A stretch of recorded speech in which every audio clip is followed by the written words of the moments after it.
People's Liberation Army show footage of its Navy and Air Force drills that have encircled Taiwan Strait, as Beijing described its precision of missile strikes.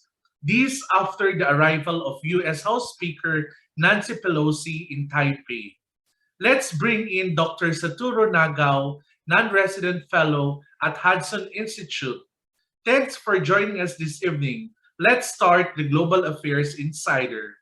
What do you think of Nancy Pelosi's visit in Taiwan as the highest-ranking elected American official to visit Taiwan since 1997?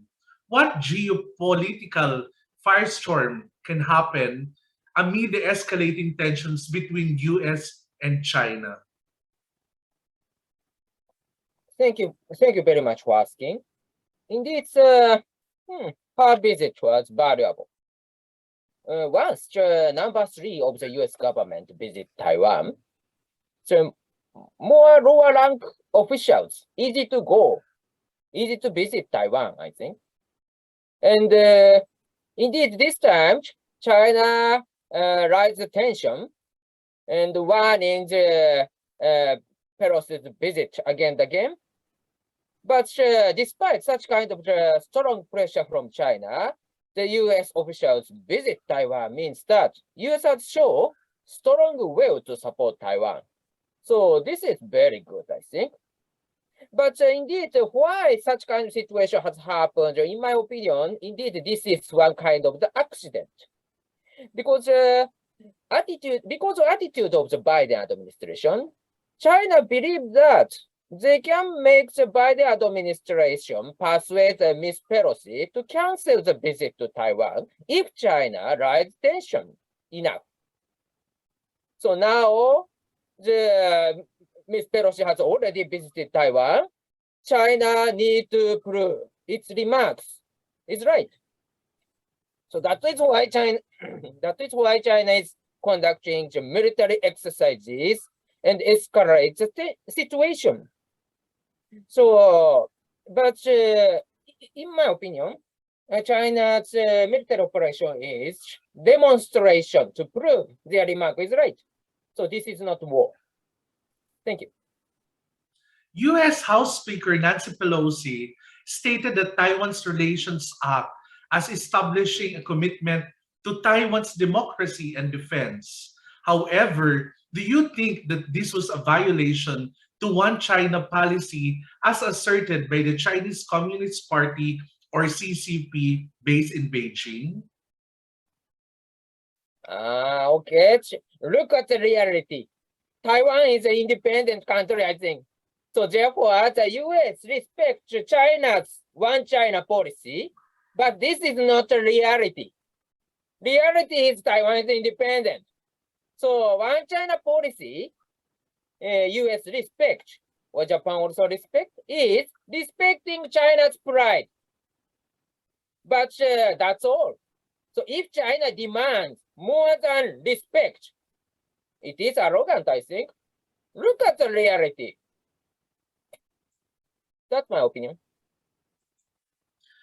So what can we expect from this crisis in the coming days based on your political calculations? Do you think a blockade may happen anytime soon? China cannot blockade Taiwan, I think. Because if China blockades the U.S. and Taiwan, can China win the war if China fight with all of the U.S., Japan, and Taiwan? Pentagon assessed China will not invade Taiwan in the next 2 years because they cannot win next 2 years. I agree with it. That's my answer. Okay. As a security analyst, Taiwan is pushing to maintain its democracy, considering itself as an independent state. Why the People's Republic of China contesting the Republic of China or Taiwan? Because China is arrogant. This is happening. China tried to force Taiwan to be part of China, despite the Taiwanese does not want to be part of China. Look at Hong Kong. Is it good for Hong Kong people? Look at the Xinjiang Uyghur. Look at the Tibet. No one wants to be part of China now because of the China's policy. If China succeeded to control these people, and these people liked China's governance, completely different situation has happened. China can solve this problem indeed. Look at the United States. Many people want to leave the United States. Why? Also, yes, there are the many problems in the United States, but still people want to go to the United States. Look at China. People do not want to live under China. So that is a problem China should realize.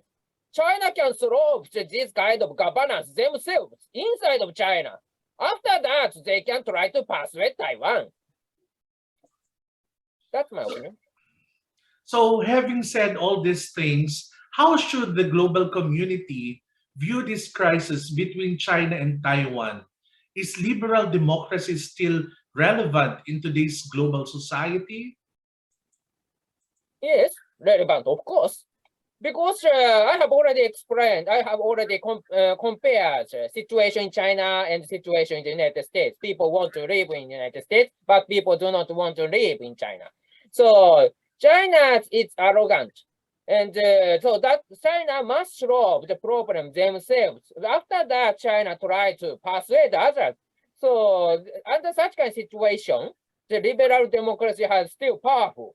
And but at the same time, because of the China's attitude is arrogant, that liberal democracy fail to persuade China logically. That's why if we fail to persuade China peacefully, liberal democracy needs a military power to deter China. That is the reason we need to increase our defense budget. That is current situation, I think. Dr. Satoru Nagao, non-resident fellow at Hudson's Institute, thank you. This is Rayron Del Rosario. That's the Global Affairs Insider. Follow us on our next episode only here in IPDCI News Channel.